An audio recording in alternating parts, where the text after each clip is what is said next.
Si est avec un sac discret à la main qu'Emmanuel DeVos avait fait son entrée sur En aparté, sur Canal+. Pour répondre à la question de Nathalie Lévy, l'actrice de 58 ans avait expliqué qu'il s'agissait de ses lunettes puisqu'elle en avait besoin pour voir de loin. Selon les explications d'Emmanuel DeVos, elle serait myope.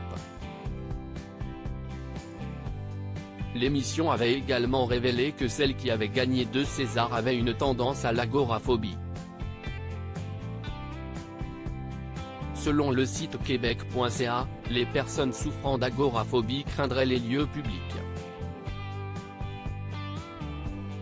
Tout en acquiesçant, Emmanuel DeVos avait ajouté qu'avec le confinement, cette pathologie s'était empirée chez elle.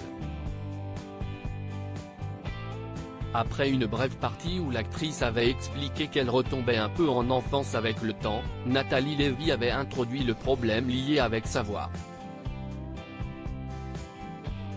Cette voix aussi, votre voix, si est vrai qu'elle est très identifiée, avait introduit Nathalie Lévy pour tâter le terrain en continuant avec « Je crois que vous n'avez pas toujours été les meilleurs amis ».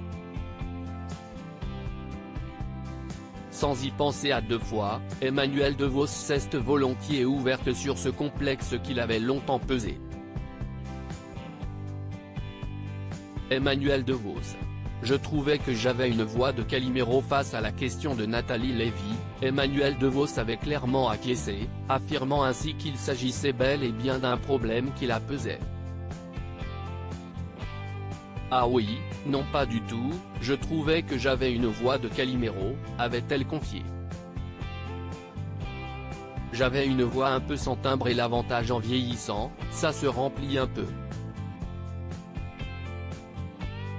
Maintenant, je peux m'écouter, mais je me suis détesté, avait expliqué Emmanuel DeVos.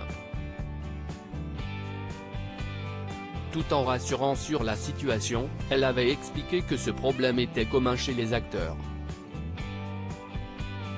Il est clair que pour l'actrice, ce complexe n'est plus que de l'histoire ancienne.